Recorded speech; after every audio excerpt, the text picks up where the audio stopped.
E aí, gente, tudo bem com vocês? Bem-vindos ao meu canal. Eu sou o Gabriel e hoje nós vamos falar da era das rappers femininas, né? Como essas mulheres aí têm dominado geral basicamente na última década, mas eu quero fazer um vídeo em que, tipo assim, a gente olhe algumas outras rappers que fizeram parte na história e ajudaram esse movimento que hoje tá tendo tantas adeptas, vamos dizer assim, dele. Então, esse vídeo vai ser dividido em duas partes. A gente vai falar primeiro das antigas, das mais ou menos modernas e depois a gente vai falar só das novas rappers que estão dominando a porra toda. Então vai ter duas partes. Antes da gente começar, é o seguinte: se você não é inscrito aqui no canal, por favor, se inscreve, vem fazer parte da nossa comunidade. Aqui eu falo de música pop, de outros assuntos relacionados e vai ser incrível ter você aqui com a gente.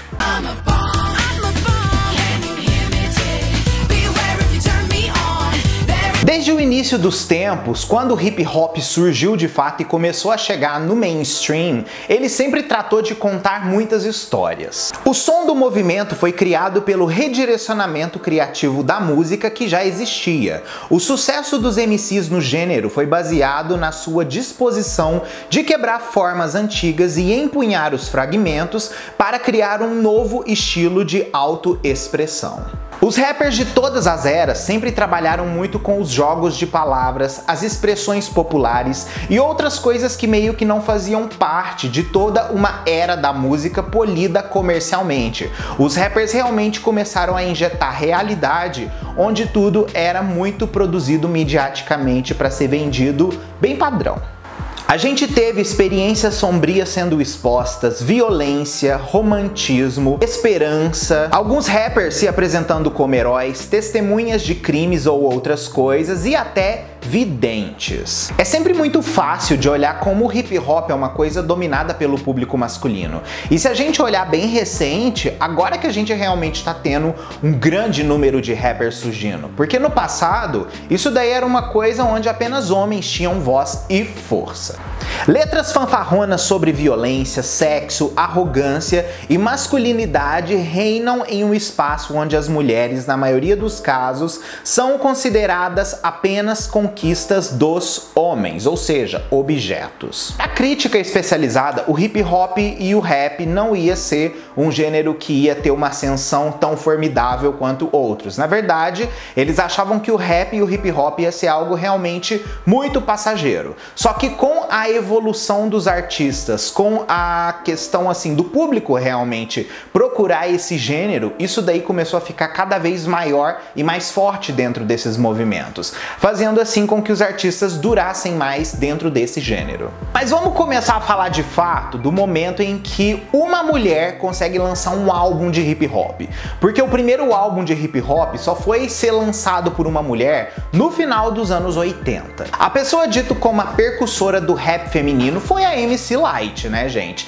Que lançou o primeiro álbum dela em 1988, o disco Light as a Rock. O flow da MC Lyte, a precisão lírica e a recusa à autocensura ganharam a atenção da indústria muito rapidamente. Ela inclusive conta como que foi o momento em que ela debutou como uma artista com um disco de estreia, porque ela falou assim que a indústria era muito misógina naquele momento, muito machista, e o povo queria pagar sim menos para ela poder cantar nos locais. Ela tinha dificuldades de conseguir os famosos bookings, né, que é aquele momento onde você consegue o trabalho ali para você ir cantar para um grande público, participar de eventos. Ela disse que tudo isso era muito difícil no começo, exatamente pela dominação masculina dentro do gênero. Ela conta que isso daí foram apenas contratempos, que ela nunca deixou de fato isso daí afetar 100% ela, que ela conseguiu passar por cima disso tudo e levar a música dela cada vez mais longe.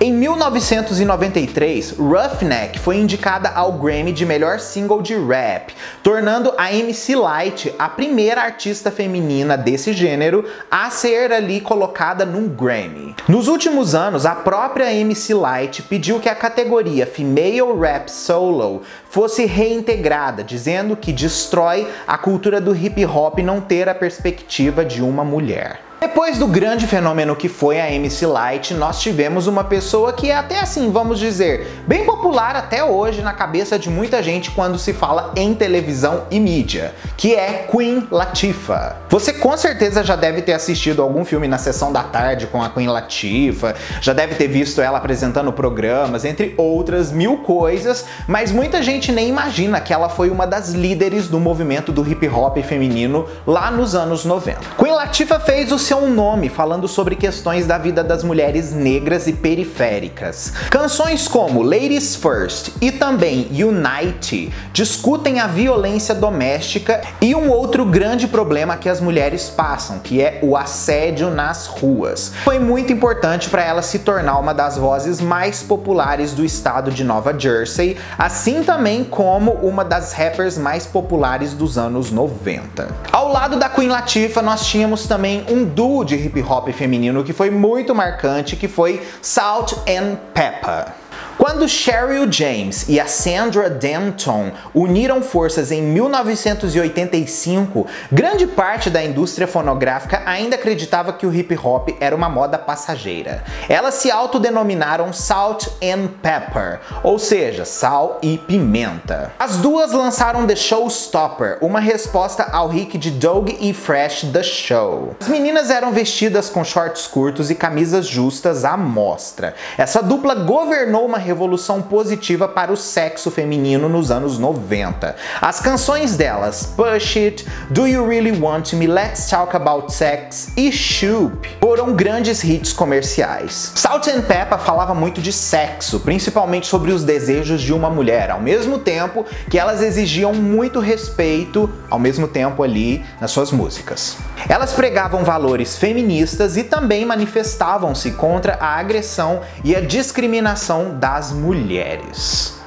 Outro nome que foi incrível nos anos 90 é definitivamente o de Lauryn Hill, uma artista que construiu muito lançando apenas um álbum de estúdio como artista solo. Lauryn Hill surge em 1994 em uma banda muito conhecida que foi o Fugees. Com o primeiro álbum deles, o Blunted on Reality, ali no caso a Lauryn Hill foi muito saudada como uma grande estrela. O companheiro dela, inclusive, que também é muito conhecido por nós aí por ser a pessoa que faz featuring com Shakira em Hips Don't Lie, o Wyclef Jean, reconheceu isso inclusive no verso de The Score de 1996. Mas o fato que fez com que Lauryn Hill se tornasse uma das maiores rappers daquele momento foi definitivamente o lançamento do seu álbum The Miseducation of Lauryn Hill, que se tornou um álbum assim, multiplatinado, vendeu horrores, se tornou um sucesso comercial monstruoso, ganhou Grammy pra caramba e fez de Lauryn Hill uma estrela que nem ela imaginava que fosse se tornar. Esse álbum misturava New Soul com letras feministas poderosas.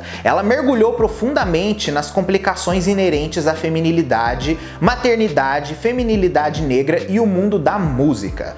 Ela emplacou sucessos como Do Whoop That Thing, Everything Is Everything, Lost Ones e The X Factor. E esses hits dela foram tão assim importantes naquela época que eles envelheceram como vinho, né? Até hoje parecem músicas que são feitas sobre a indústria que a gente tem hoje, né? Você vê como que é louco o mundo ainda, como que no passado as pessoas já viviam problemas que ainda não foram resolvidos nessa nova perspectiva que nós temos hoje. Lauryn Hill segue sendo uma voz insubstituível dentro do hip hop e uma das maiores rappers de todos os tempos. Ao mesmo tempo que a Lauryn Hill estava explodindo ali também com esse álbum dela, nós tínhamos uma outra rapper surgindo nessa cena também, que mudou muito a perspectiva do hip hop no aspecto tipo assim, vamos dizer, do que a gente vê hoje nas rappers que falam de corpo sim, falam de sexo bem abertamente, usa a roupa que tem vontade, enfim, não era aquela coisa que Salt-N-Pepa fazia, era realmente um movimento contrário, que foi quando Lil Kim surgiu.